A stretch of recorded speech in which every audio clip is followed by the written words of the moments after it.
Ciencia, salud y medio ambiente. Cuarto grado.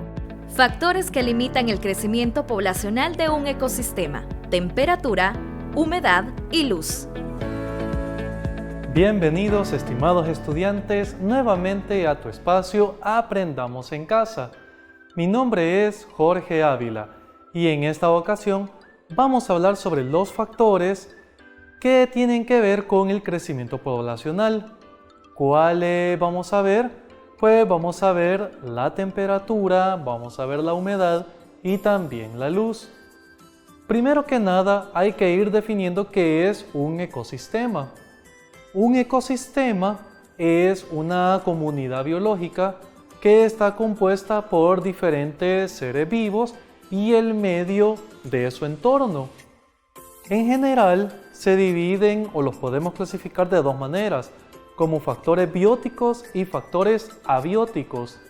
Cuando te diga factores bióticos, estamos hablando de la parte viva, es decir, todos los seres vivos que conforman el ecosistema. Y cuando te mencione los sistemas abióticos, estamos hablando de todo aquello que no está vivo, es decir, la temperatura, la luz, la presión, la humedad. En fin, son una gran cantidad de factores. Sin embargo, para los propósitos de esta clase, solo nos vamos a centrar en dos. Nos vamos a centrar en la temperatura y en la humedad. Así que sigamos viendo un poco. La temperatura y la humedad son los factores más importantes que influyen en la distribución de los organismos en el planeta, ya que determinan el clima en las diferentes regiones. La temperatura depende de la incidencia de los rayos solares sobre la superficie de la Tierra. Por lo tanto, la temperatura cambia durante el día y tiene variaciones a lo largo del año. ¿Sabías que el termómetro es un instrumento de medición de temperatura? En 1592, el físico Galileo Galilei diseñó el primer termoscopio, que consistía en un tubo de vidrio cerrado en ambos extremos.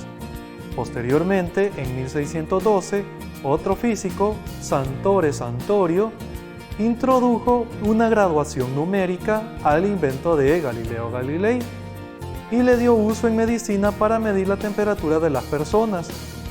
Sin embargo, fue hasta 1714 que Daniel Fahrenheit construyó el primer termómetro a base de mercurio, tal y como los conocemos actualmente. Luego, en 1740, Anders Celsius propuso una escala, la cual lleva su nombre y también se conoce como escala centígrada. Esta escala tiene 100 divisiones, diferenciándose de las anteriores que no tenían este tipo de graduación.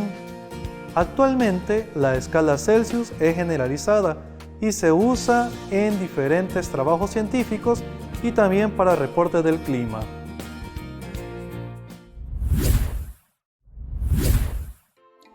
¿Te has percatado que ahorita que ha iniciado ya la época de lluvia, diferentes plantas, diferentes flores empiezan a surgir con bastante crecimiento?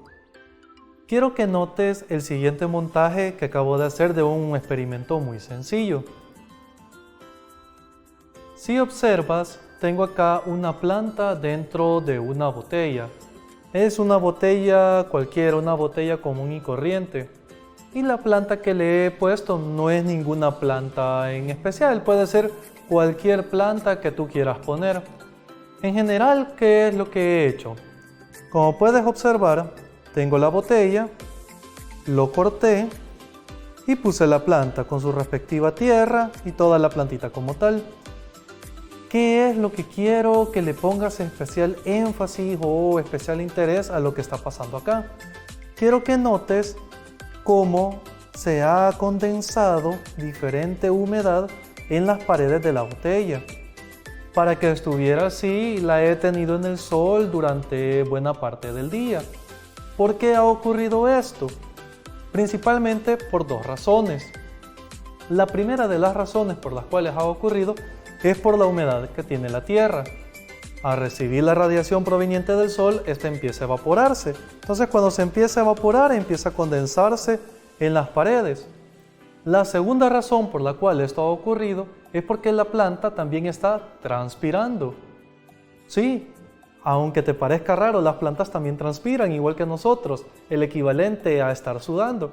De hecho, las plantas también tienen unos poros. En el caso de los poros que ellas tienen, o el equivalente a los poros, por así decirlo, se le llaman estomas.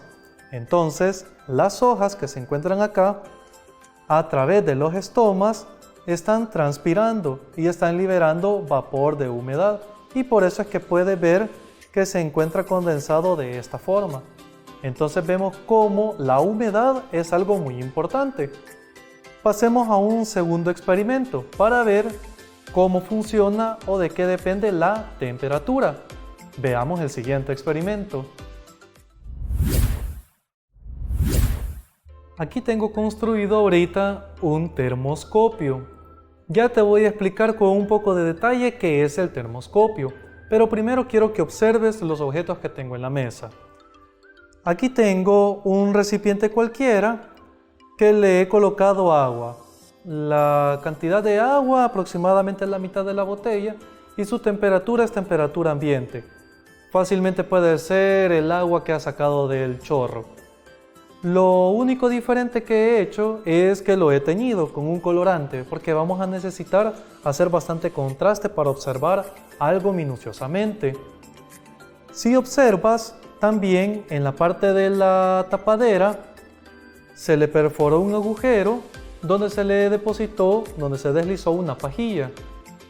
Para poder sellarla le he puesto plastilina o plastilina común y corriente, no hay ningún problema. Ese es todo el montaje del experimento que necesitamos. ¿Cómo funciona? Aquí tengo un beaker con agua caliente, agua muy caliente por cierto. Voy a depositar el termoscopio dentro de ella. Observa lo que ocurre, sobre todo quiero que prestes atención a la pajilla que se encuentra en el interior. Fíjate lo que pasa. ¿Notas cómo va subiendo el nivel del agua? Precisamente por eso era que necesitábamos ese colorante. Nota cómo va subiendo, inclusive pareciera que ya se va a rebalsar. Si lo extraigo, ¿qué crees que ocurrirá? Ahí tenemos el nivel, lo observamos detenidamente y vas a notar cómo conforme estoy hablando y estoy explicando va bajando el nivel. Entonces, ¿qué es un termoscopio? Un termoscopio no es más que un aparato que nos indica si un objeto se encuentra a una temperatura alta o baja, es decir, si está frío o caliente, a diferencia de un termómetro que el termómetro puede medir. De ahí el nombre termómetro, metro es de medir. En cambio, en este caso, el termoscopio solo me dice si un objeto está frío o si se encuentra caliente. Nota que conforme he estado hablando, el nivel ha seguido bajando. Eventualmente va a alcanzar nuevamente las condiciones de la temperatura ambiente y se va a encontrar justo como lo teníamos al inicio. Ahora que completamos este experimento, si gusta vamos a ver otro experimento más. Muy bien, ya estamos listos para el tercer experimento. Todos estos experimentos tienen una razón de ser y ya la vamos a explicar con detalle. ¿Qué es lo que tengo acá? Como puedes ver, me he puesto un guante. Tengo un guante, tengo hielo y tengo manteca de cerdo. Entonces, ¿qué es lo que voy a hacer ahorita? Pues voy a sumergir la mano. Simplemente me he puesto el guante en mi mano izquierda y la voy a sumergir en el hielo. Al hacer esto, obviamente yo empiezo a percibir el frío en las manos. Y llega un momento que aunque tenga guantes, realmente no puedo soportar mucho tiempo tener la mano dentro del hielo. ¿Qué voy a hacer ahora? En el otro guante vamos a llenarlo con la manteca de cerdo. Como puedes ver, tiene una gran viscosidad. Vamos a ponerle bastante manteca, que nos abunde la manteca de cerdo. Todo muy embadurnado.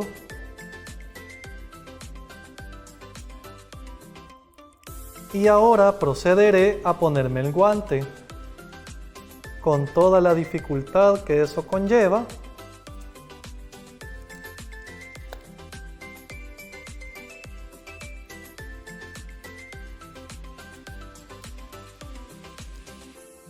Vamos a ver aquí. Tiene que quedar bien embadurnado todo. Vamos a buscar que quede uniformemente embadurnado lo mejor posible. Muy bien, parece todo un desastre esto, pero tiene una razón de ser. Como te lo estás imaginando, ahora con la mano llena de manteca voy a sumergirlo otra vez donde tengo el hielo. Veamos qué ocurre en esta ocasión. ¿Qué crees que pasará? Pongo la mano dentro del recipiente con hielo.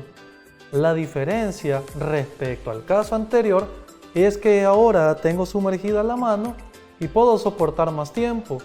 Anteriormente yo ya hubiera extraído la mano. Sin embargo, ahorita me está funcionando la manteca como un aislante de la temperatura. Con estos 3 experimentos que te acabo de demostrar, vamos a ir dándole una explicación muy importante a cada uno. Veamos. Cada organismo presenta diferentes características corporales que le permiten adaptarse a las temperaturas del ambiente y poder sobrevivir. Los animales endotermos, o también conocidos como animales de sangre caliente, pueden regular su temperatura corporal. Entre ellos están las aves, que presentan plumas, y los mamíferos, que presentan pelos. Estas cubiertas protectoras les permiten conservar el calor. Pueden vivir en condiciones de temperatura variadas, ya que pueden aclimatarse con cierta facilidad y adaptarse tanto a climas cálidos como a climas fríos. Los animales ectotermos son conocidos como animales de sangre fría, porque su temperatura corporal depende de las condiciones del medio externo. Entre estos animales están los peces, anfibios, reptiles y el resto de los animales invertebrados, por ejemplo, insectos y moluscos. Además, los hongos, las plantas y microorganismos también son ectotermos. Debido a la temperatura corporal de los animales ectotermos es muy similar a la del exterior, estos utilizan mecanismos como la exposición al sol para obtener calor. Estos animales difícilmente pueden vivir en otras regiones con climas mucho más fríos. La humedad atmosférica también influye en el funcionamiento de los organismos. Por ejemplo, en una región muy seca, los organismos pierden mucha agua por transpiración. La transpiración es la evaporación del agua que se encuentra en la superficie de los organismos. En el caso de algunos animales, pierden agua a través de la piel cuando sudan. Las plantas a través de los estomas, las cuales son estructuras similares a los poros que se encuentran en el envés de las hojas. La forma y cualidades de las hojas de las plantas les ayuda a sobrevivir, ya que poseen ciertas adaptaciones que les permiten reducir la pérdida de agua. Algunas tienen hojas con cubiertas cerosas o reflejantes para evitar que la temperatura se eleve. Otras plantas cierran sus estomas durante el día cuando las temperaturas son mucho más altas y las abren durante la noche cuando la temperatura es más baja, con el propósito de disminuir la transpiración. Los animales también presentan adaptaciones. Por ejemplo, los insectos también presentan cutículas gruesas o reflejantes para disminuir la pérdida de agua. Algunos mamíferos o reptiles tienen mayor actividad durante la noche, cuando las temperaturas son más bajas, para evitar la deshidratación. Como pudiste darte cuenta, la temperatura, la humedad son uno de los factores muy importantes cuando estamos hablando de la forma en la que las diferentes especies, tanto animales como vegetales, se han tenido que adaptar al entorno. Sobre todo si estamos hablando de aspectos climáticos, los cuales, como pudiste darte cuenta, varían respecto a qué parte del planeta nos encontramos. Es así como diferentes especies han tenido que adaptarse, cada una a su manera. Obviamente estudiar cada una de estas especies es muy complejo. Ya no se diga si queremos estudiar todas las comunidades de especies que tienen que ver en una zona climática. Por eso es de que en esta ocasión solo nos centramos en la temperatura y en la humedad. En la próxima sesión vamos a hablar un poco sobre cómo afecta el factor de la luz solar, de la incidencia de la luz. Hasta este momento hemos llegado hasta acá, espero que hayas disfrutado de esta clase y nos vemos la próxima semana aquí en tu espacio Aprendamos en Casa. Nos vemos.